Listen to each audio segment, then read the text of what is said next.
이주열 한국은행 총재가 또다시 올해 안에 기준금리 인상 필요성을 언급하면서 인상 시기와 또 어느 정도의 폭으로 오를지에 대한 관심이 커지고 있습니다. 자, 하반기 금리 전망 어떨지 짚어보겠고요. 또 현대차, 포스코, 효성, SK 이렇게 국내 4개 기업이 미래의 먹거리로 떠오르고 있는 수소경제 활성화를 위해서 뭉쳤습니다. 자, 수소경제가 앞으로 미래의 어떤 게임 체인저가 될 수 있을지, 이번 동맹이 어떤 시너지 효과가 있을지 한번 알아보겠습니다. 어디서요? 여기서요. 김대호의 경제학기입니다. 김대호 경제학 박사와 함께하겠습니다. 어서 오십시오. 네, 반갑습니다. 네. 자, 이주열 한국은행 총재가 이렇게 말을 했습니다. 일단 현재의 완화적 통화 정책을 적절한 시점부터 질서 있게 정상화해 나가야 한다. 이 말이요. 금리 인상을 시사한 게 맞는 겁니까? 예, 한국은행 사람들의 이 발언은 네. 우리나라뿐만 아니라 전 세계를 통틀어서 중앙은행 사람들의 발언은 매우 신중합니다. 예. 또 그렇게 해야 되는 것이 만약에 한국은행 총재가 금리를 몇 월 며칠부터 올리겠다 또는 언제부터 금리를 내리겠다 이렇게 얘기를 하면 네. 그 말을 듣고 우리가 선물 시장이나 금융시장에 투자를 하면 네.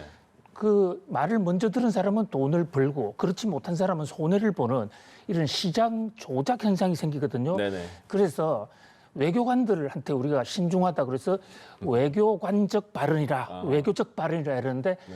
돈이 걸려 있는 한국은행의 발언은 더 신중하고 조심스러워요. 예. 그래서 한국은행의 발언을 아주 뜯어봐야 됩니다. 네네. 그래서 뜯어주세요. 예, 자 지금 금융통화 완화 정책을 질서 있는 정상화로 좀 바꿔가야 되겠다.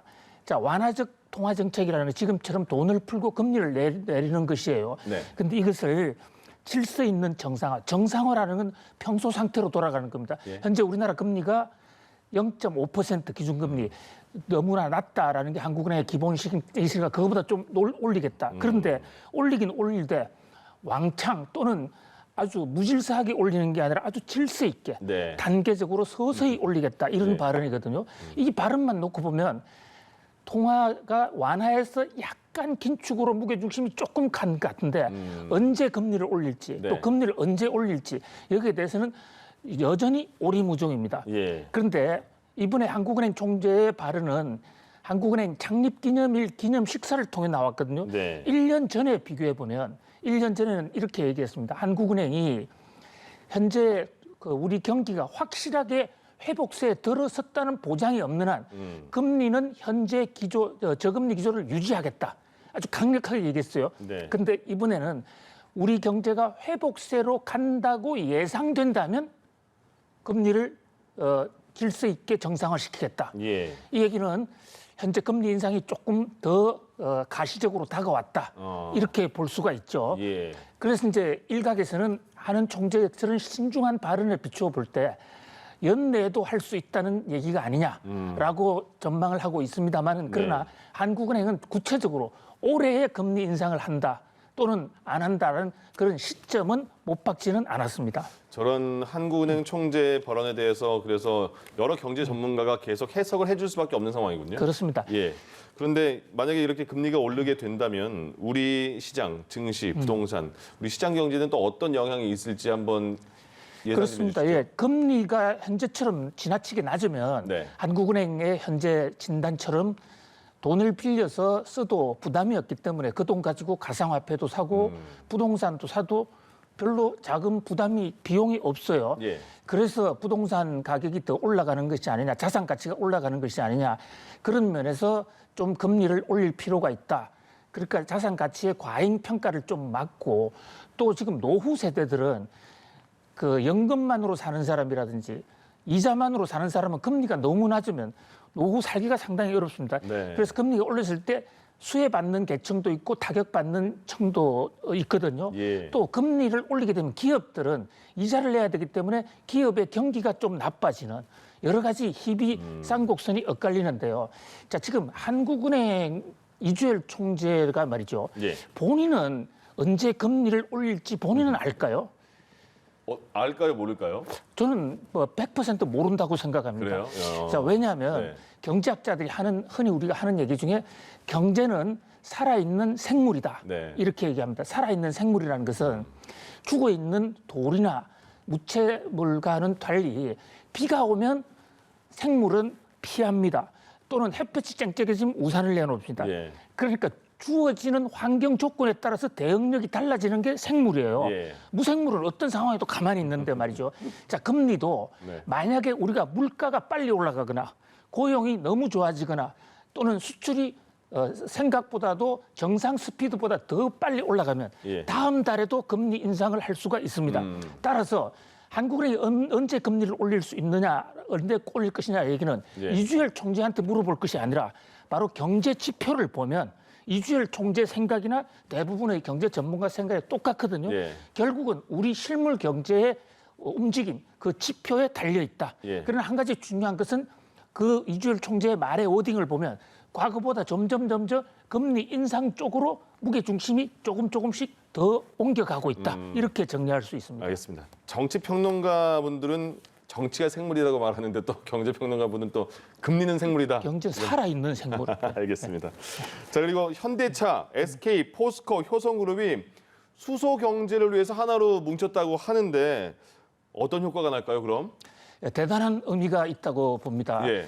보통 기업들은 자기가 수익을 극대화하는 것이 기업의 설립 이유고 또 목적이고 하다 보니까 혼자서 돈 되는 사업이면 혼자서 비밀리에 하고 싶어하는 그런 속성이 있어요. 예. 그런데 수소의 경우에는 그 효과도 엄청날 뿐만 아니라 그 도입하는 과정이 굉장히 복잡하고 그 다양합니다. 수소를 이제 공기 중에서 채취하는 것부터 시작해서 전기 분해하는 것, 또 공급해 놓으면 저장하는 것, 유통하는 것 아주 다단계에 걸쳐 있거든요. 예. 혼자서 이것을 도저히 할 수가 없는 것입니다. 아. 그런 면에서 여러 기업이 능력 있는 여러 기업들이 각자 자기 적성에 맞게 역할을 분담해서 한다면 빨리 수소 산업으로 전환이 될 수 있고요. 네. 또 중복 투자를 막을 수가 있거든요.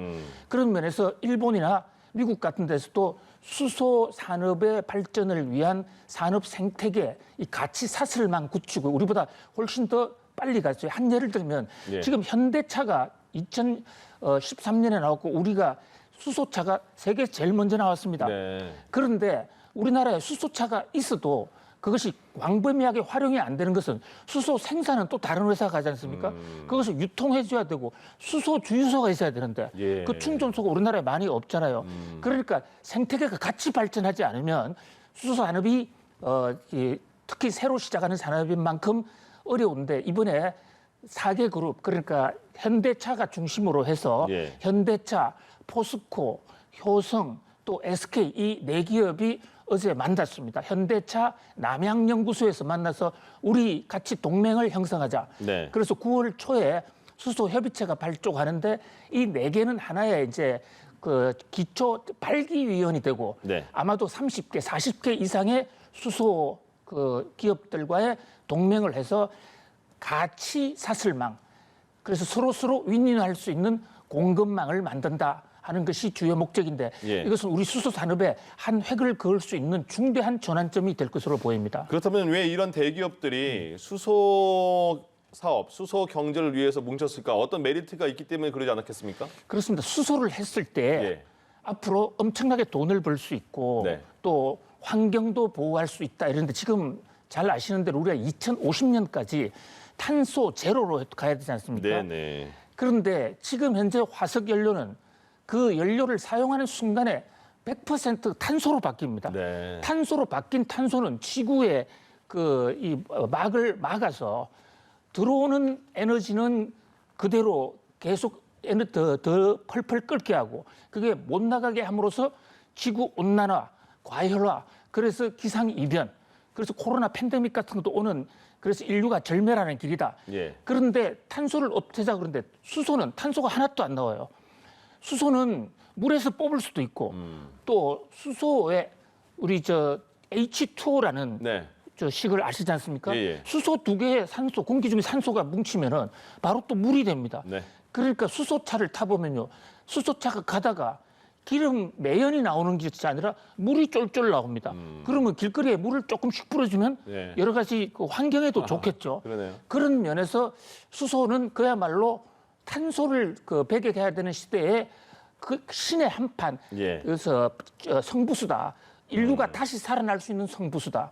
또 또 거기에 경제성도 엄청나다. 예. 저 수소를 앞으로 수소의 발등을 타지 못하면 새로운 세계의 경제에 성공할 수 없다. 이런 얘기까지 나오고 있는 상황입니다. 알겠습니다. 그리고 이것도 좀 기대되는 소식인데 정부가 백신을 잘 맞고 그래서 방역적으로 신뢰되는 국가들 사이에는 뭐 2주간 자가격리 금지하고 여행도 갈 수 있게 해주겠다 이렇게 말을 했잖아요. 그래서 여행업계가 조금 지금 약간 많이 반기는 분위기인데 여행업계 이러면 조금 더 살아날 수 있을까요? 그렇습니다. 코로나 팬데믹 상황에서 많은 사람들이 어려웠고 많은 업체들이 고통을 겪었습니다. 그러나 네. 뭐니 해도 여행업계가 겪은 고통, 예. 여행, 항공, 뭐 숙박 이런 것은 다른 데하고 비교할 수가 없습니다. 현재 여행업은 관광 소비 지출은 85% 정도 줄었거든요. 네. 그야말로 뭐 초토화가 됐다고 거의 할 뭐 수가 있죠. 네, 없죠. 근데 이게 지금 1년 반이나 넘어간단 말입니다. 네. 그래서 정부가 다음 달부터 이른바 트래블 버블이라는 것을 국제 연대를 맺어서 네. 다른 나라하고 코로나 그 방역을 잘하고 있는 나라들과 연대를 맺어서 코로나 백신을 완전 접종이 끝난 사람은 단체 여행이라도 좀 풀어주자. 네. 풀어주겠다. 이래서 지금 협상이 진행되고 있고 빠르면 7월 초부터 여행을 갈 수 있다. 예. 이런 어떤 발표를 했습니다.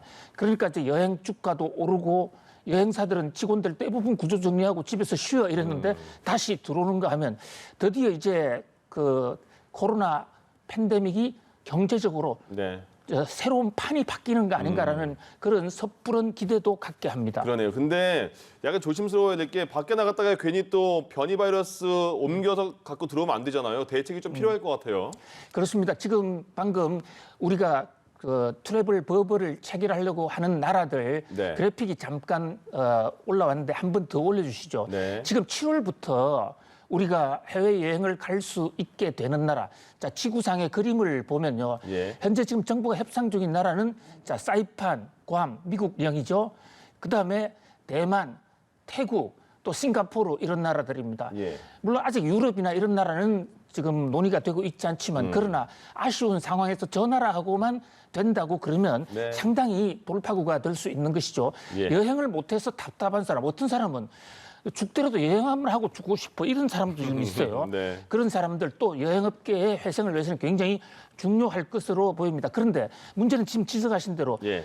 아스트라제네카나 화이자 이런 것을 맞았다 하더라도 또 변이가 생겨서 네. 확산되는 이런 나라도 있거든요. 그런 면에서 방역에 대해서도 정부가 여러 가지 대책을 세우고 있어요. 방역관리사. 그렇지만 이 정부는 물론이고 해외여행을 나가는 사람들도 같이 방역 수칙을 잘 지켜서 모처럼 재개될 것 같은 이 해외 단체 여행이 예. 완전히 포스트 코로나 해방으로까지 연결되는 그런 계기가 되었으면 합니다. 아유, 말씀만 들어도 기분 좋습니다. 김대호의 경제액기 김대호 경제학 박사와 함께했습니다. 고맙습니다. 감사합니다.